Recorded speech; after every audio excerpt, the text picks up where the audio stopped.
Merci, Monsieur le Président. Monsieur le Vice-Premier ministre, dans la presse, plusieurs articles ont fait état d'une chute assez impressionnante de l'action Bipost, puisqu'on est à des chiffres de plus de 20%. Or, cette chute boursière est la plus forte que Bipost ait jamais connue dans son histoire. Elle peut surprendre puisque Bipost, c'est en quelque sorte une success story quand on voit dans quel état était la Poste avant sa réforme et aujourd'hui, il y a quand même un monde. Dès lors, plusieurs éléments semblent avoir joué. D'une part, la reprise de la firme Radial, qui est elle-même la fusion de eBay Enterprise et de Imotrack, qui s'avère être moins intéressante, en tout cas dans un premier temps, que prévu.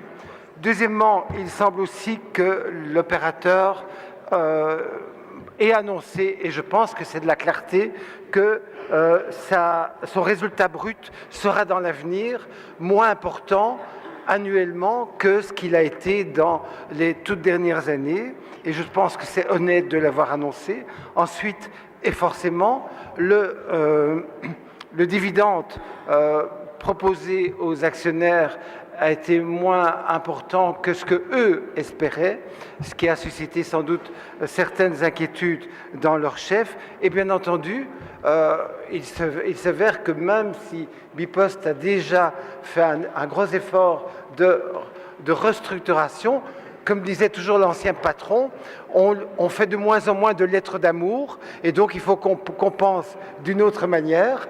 Et effectivement, on l'a fait par les colis, mais il faut aussi qu'on se développe dans un domaine qui vous est très cher, Monsieur le Vice-Premier ministre, l'e-commerce. Et dès lors, mes questions sont les suivantes.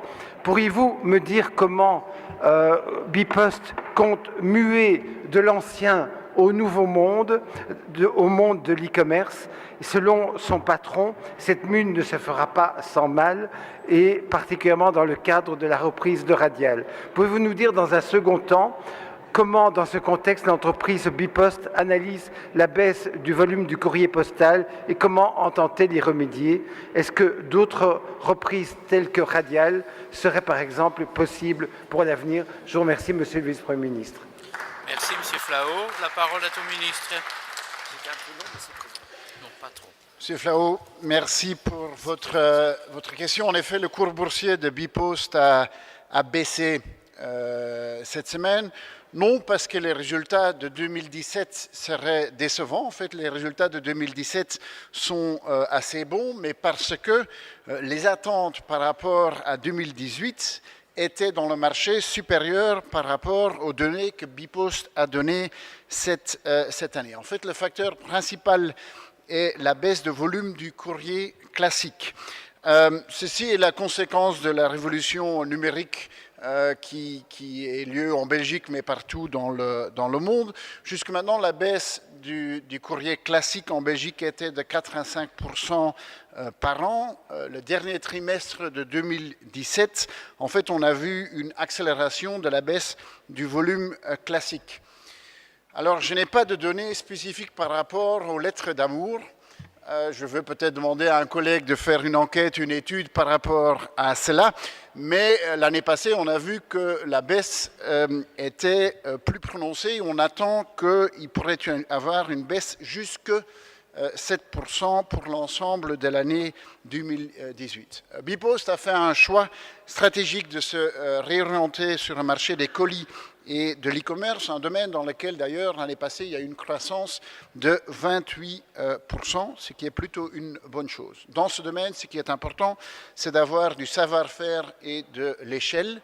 La reprise de Radial l'année passée leur apporte cela. D'ailleurs, on voit que la croissance du chiffre d'affaires de Radial est plutôt bonne, mais qu'il y a quelques points d'attention par rapport à Radial. De toute façon, je garde toute ma confiance en la direction de Bipost pour leur choix stratégique et leur capacité d'exécuter leur stratégie de transformation dans un marché qui est en plein changement. Merci.